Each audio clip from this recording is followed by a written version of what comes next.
Presidente, muchas gracias por la invitación, me compromete. Estuve al final del trabajo de los expertos. Voy a exponer los argumentos que creo que no fueron tomados. Algunos de ellos fueron tomados, me alegro mucho de ellos y les agradezco. Y otros no, me voy a concentrar en ellos. Voy a tratar solo la iniciativa de crear 5 comisiones a lo que el proyecto denomina gobernanza del Poder Judicial. Lo primero que quiero decir es que este es un cambio copernicano en nuestro sistema de justicia. Desde hace 200 años la Constitución ha tratado esta cuestión limitándose a establecer que la Corte Suprema tiene la superintendencia directiva, correccional y económica sobre todos los tribunales de la Nación. Los enormes cambios, y esto debe ser destacado, no solo implican trasladar funciones de un órgano a otro, sino también alterar el lenguaje. Pasar de las 3 superintendencias a las 4 funciones es un viaje delicado. Nada debe quedarse atrás, esto es, nada debe quedarse sin regular. Y lo nuevo debe quedar claro, tanto en lo funcional como en lo orgánico, hasta donde sea necesario regularlo en el texto constitucional. Este es un trabajo de prolijidad que creo que es el primer desafío de esta comisión. Es mi parecer que el sistema jerárquico y piramidal que nos rige ha traído más ventajas que inconvenientes al Poder Judicial chileno. Entre las ventajas hay 2 que me parecen enormes. Primero, la independencia externa o del órgano y la probidad. Solo decir que a la salida de la dictadura el sistema judicial no era independiente y en él anidaban generalizadas malas prácticas y no poca venalidad. Si bien hubo acusaciones constitucionales y crítica pública, fue finalmente la Corte Suprema quien reaccionó a estos males y se hizo cargo de estos tremendos problemas que son un cáncer al interior de los sistemas judiciales en América Latina. Con el paréntesis del periodo militar y algunos años posteriores, el Poder Judicial chileno exhibe una historia de probidad y de independencia, bastante superior a la de la gran mayoría de las judicaturas de Hispanoamérica, y creo que eso es lo primero que debe ser cuidado. Y lo ha garantizado, creo, el sistema jerárquico y piramidal. Este sistema jerárquico piramidal ha sido criticado por las asociaciones de magistrados en nombre de la independencia interna de cada juez.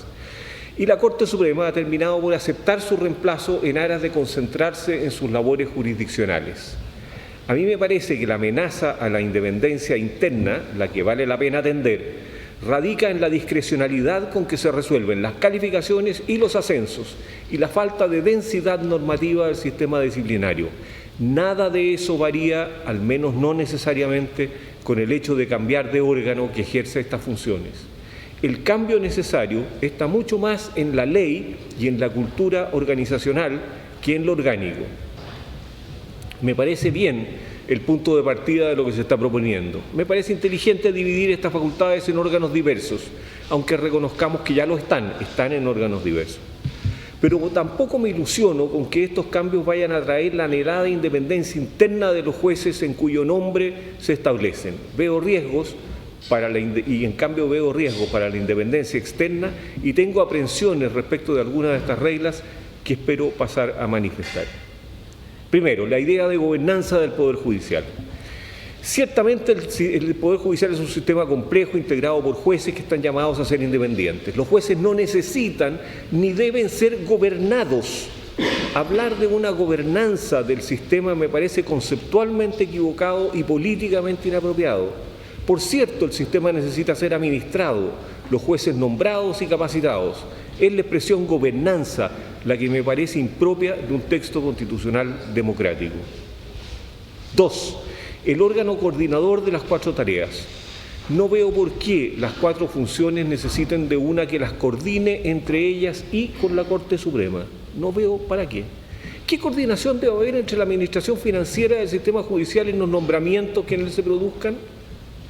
Las vacantes judiciales no se expanden o contraen al ritmo de las holguras presupuestarias. ¿Qué coordinación debiera existir entre la función de capacitar a los jueces y la disciplinaria? Ninguna. No veo la necesidad de que estas funciones se coordinen y menos que lo hagan a través de un órgano de máxima jerarquía. Tampoco veo la necesidad de que estos órganos se coordinen con la Corte Suprema, si es que nos vamos a tomar en serio que ella se dedicará solo a funciones jurisdiccionales.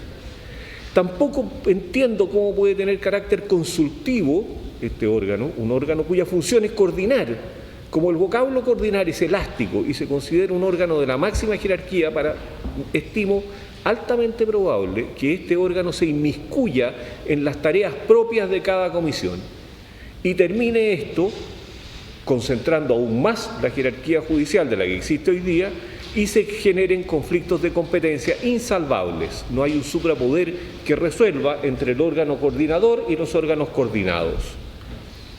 Esto puede ser muy perjudicial para el prestigio judicial y para la convivencia de los jueces y me parece a mí que es un peligro completamente innecesario. A menos que se encuentre algún sentido a la coordinación. Yo por lo menos no veo ninguno y desafío a la Comisión a encontrarlo, pues si lo encuentra naturalmente tendrá que haber una coordinación, pero la coordinación podría ser la presidencia de los 4 órganos en una reunión, en un foro anual, digamos, pero no un órgano coordinador distinto. El nombramiento de los jueces. La existencia de una sola comisión de nombramientos judiciales me parece un error. Debo decirlo, de proporciones. Implica una centralización absolutamente inconveniente. Es distinto nombrar a un juez que se inicia en la carrera en un lugar alejado de la capital de una provincia que proponer a un ministro de la Corte Suprema. Quien seleccione tiene que tener cabal conciencia de los conocimientos, de las destrezas y de las habilidades que se requieren para una y otra función. El o la ministro de la Sala Penal, por ejemplo, de la Corte Suprema, que podría estar en esta comisión, ya no sabe lo que necesita el juzgado de familia de Constitución o el juez de familia de Constitución, y el juez de familia de Constitución está muy lejos de ser la persona más apta para juzgar el perfil que necesita la Corte Suprema. El sistema actual, jerarquizado y descentralizado, no es malo para seleccionar a los mejores jueces. Tiene defectos, pero me parece que lo que se propone es mucho peor. El que existe tiene además una ventaja: los jueces ascienden lentamente y no me parece malo, lo hagan paso a paso. Típicamente los jueces que postulan a la capital de provincia son los que vienen de las comunas de la misma región y los que postulan a la capital regional ya están en las capitales de la misma provincia. ¿Quiénes conocen mejor su desempeño? Ciertamente los ministros de la respectiva Corte de Apelaciones, que son hoy los que tienen que nombrar, pero que van a desaparecer para generar un órgano centralizado y único. ¿Quiénes van a resolver ahora? 4 jueces elegidos y 3 personas designadas por poderes electos, a lo largo y ancho del país, sin conocer ni poder enterarse del desempeño de quienes postulan. Se me dirá que puede haber concursos públicos, pruebas y entrevistas. Algunos van a ser muy buenos para las entrevistas y otros en las pruebas que se pongan. Lo que de verdad importa, sin embargo, el verdadero test es el desempeño diario del candidato. Y esto lo conoce la Corte de Apelaciones respectiva y en el caso de los ministros de la Corte Suprema. No veo por qué el cambio de órgano nos considera a un estadio de objetividad. Yo la buscaría, pero en quienes saben qué se requiere y conocen el desempeño de los candidatos. El sistema no asegura mayor objetividad y es probable que pierda en independencia. Ahora las carreras de los jueces serían resueltas por 3 personas designadas por órganos políticos y 4 jueces elegidos. ¿Cómo serán las campañas de estos jueces para ser elegidos en esta comisión? Lo probable es que se formarán grupos, trenzas, en el mejor de los casos de afinidad ideológica, en el peor de apoyos mutuos. Dame tu voto, yo te apoyo en tu carrera. ¿Habrá buenos jueces dispuestos a suspender sus funciones jurisdiccionales para dedicarse a nombrar a sus pares? Yo creo que no. ¿Quiénes terminarán llegando a esta comisión? Auguro el peor de los escenarios si esto no se corrige. Por mi parte, quiero sugerir mantener el sistema actual de nombramientos con 5 modificaciones. Primero, allí donde le corresponde elegir o proponer a una Corte con más de 5 integrantes, la selección la harán solo 5. Los cuerpos muy numerosos son malos comités de selección. No examinan los antecedentes, no delegan, etc. Los 5 seleccionados pueden ser los más antiguos, pueden ser sorteados o pueden ser elegidos por sus pares, pero no por los elegibles, por sus pares. Si se quiere evitar el exceso de jerarquía, integraría a la comisión a lo más 2 jueces de letras de la jurisdicción. Sugiero sean los más antiguos. En esta materia no debe haber campañas y menos deberse favores, por lo que rehuiría las elecciones. 3. Establecería en la Carta Fundamental que el sistema de nombramiento debe regularlo la ley, garantizando la accesibilidad, igualdad de trato entre los postulantes, objetividad y demás principios que se estimen pertinentes, y tener alguna esperanza de que el legislador lo haga alguna vez. Comparto que el jefe de Estado cuarto no debe designar a cada juez del país, pero soy partidario que puede escoger entre ternas y quinas para ministros de Corte, incluyendo Corte de Apelaciones. Me parece que todos los ministros de Corte, no solo los supremos, llevan a cabo una tarea política, especialmente al resolver los recursos de protección política en sentido amplio. En sus decisiones influye el hecho de que sean más conservadores o liberales, más deferentes al poder constituido o intérpretes expansivos de los derechos fundamentales. El criterio político, por lo tanto, debe pesar en su elección.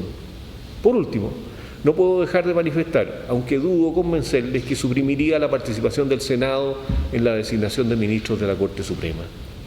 No es parte de nuestra tradición. Se estableció el 2007 como un mecanismo para permitir la renovación de la Corte, al tiempo de impedir que el presidente Frey designara a más de un tercio de los ministros de la Suprema. Ese fenómeno ya no existe. La participación del Senado ha funcionado mal, muy mal. Los senadores se abren a un lobby oscuro, exigen que los nombres les sean consultados o sean negociados antes, con lo que el trámite no aporte nada a la transparencia. Si la Suprema o la Comisión proponen 5 nombres, es de suponer que los 5 son hábiles. No tiene ningún sentido que el Senado revise la habilidad. Y si el presidente hace una elección política, ¿qué sentido tiene que la revise el Senado? Que el jefe de Estado no se salga de los márgenes de razonabilidad.